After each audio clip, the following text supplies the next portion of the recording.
Ano ang kailangan mo na malaman ngayong August 2025? Para sa mga Aries, maging tapat sa iyong sarili at sa ibang tao.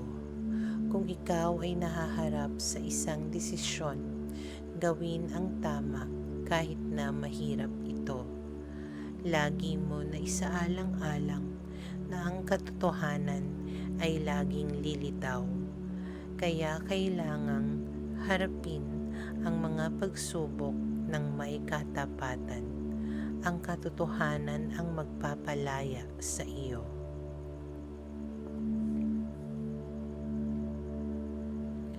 Para sa mga Taurus, harapin mo ang sakit at huwag mo itong takasan. Kailangan mo na maramdaman ang sakit para ikaw ay matauhan. Masakit man, pero ito ang magpapalaya sa iyo mula sa isang bagay na hindi na maibabalik. Kaya mo itong lagpasan.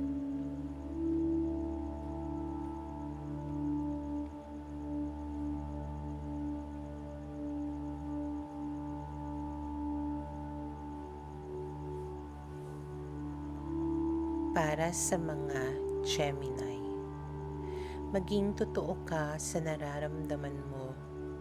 Ngayon ang tamang panahon para ipahayag ang tunay na nararamdaman. Huwag matakot maging totoo. Ipahayag mo ang iyong sarili at sundin ang nasa puso mo. May kagandahan sa pagiging totoo.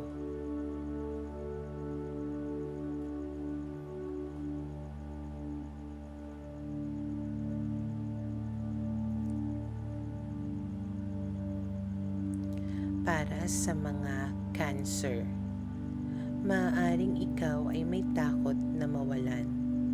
Kaya kumakapit ka sa kung ano ang meron ka na maaaring humahadlang sa pagdating ng bago o mas nakakabuti sa iyo. Huwag hayaang takot ang magdikta sa bawat kilos mo. Hindi mo kontrolado ang lahat ng bagay. Matuto kang mag-let go.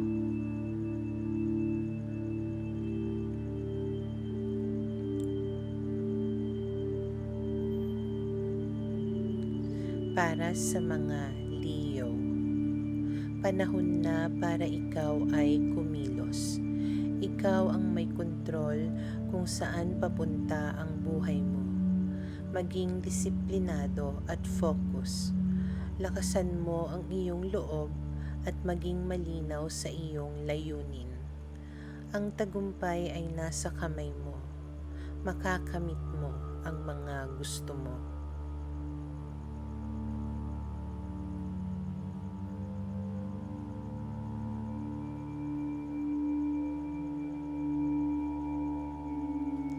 Para sa mga Virgo, isang mahalagang yugto sa buhay mo ay malapit nang matapos.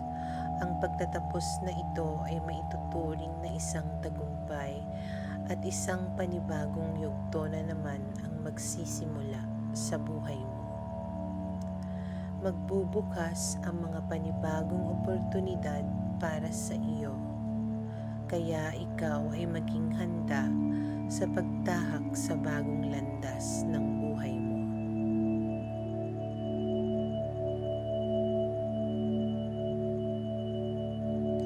Para sa mga Libra, ang pagsusumikap mo ay magtatagumpay.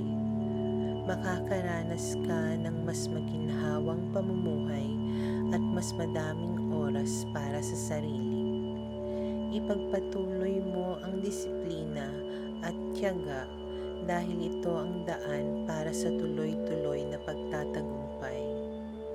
Magiging financially independent ka at hindi na kailangang umasa sa iba.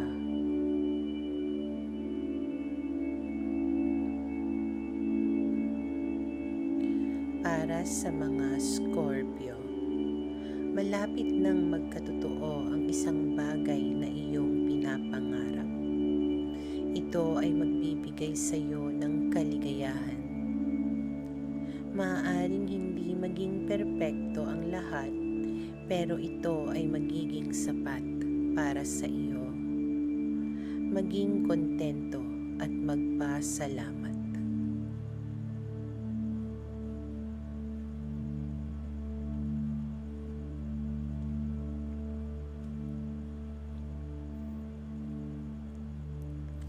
Para sa mga Sagittarius, maaaring ikaw ay nakadepende sa isang bagay na hindi nakakabuti sa iyo. Maaaring may isang tao, bisyo o sitwasyon ang kumokontrol sa iyo. Oras na para ikaw ay kumilos. Kaya mo ito. Huwag kang matakot bumitaw sa isang bagay na nakakasira sa iyo.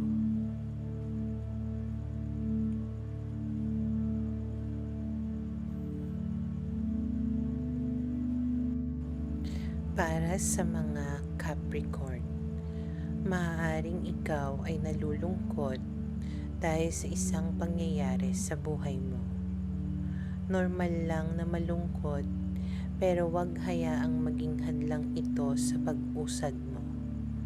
Hindi ito ang katapusan.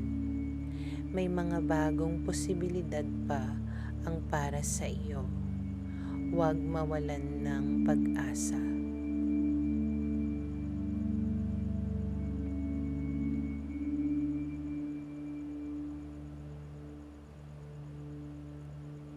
Para sa mga Aquarius, maaaring nararamdaman mo na ikaw ay nakakulong sa isang sitwasyon, na wala kang kakayahan na kumawala dito.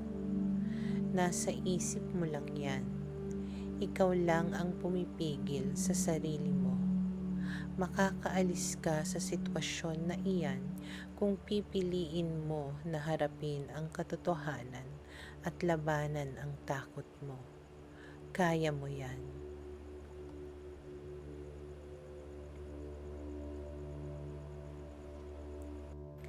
Para sa mga Pisces, kailangan mo munang mapag-isa para maging malinaw ang iyong isipan.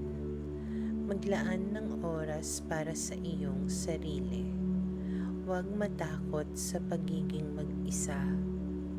Panahon ito para mas makilala mo ang iyong sarili at makapag-isip-isip. Magtiwala ka sa proseso. May mga mahahalagang bagay ka na matutuklasan sa pagnilay-nilay mo.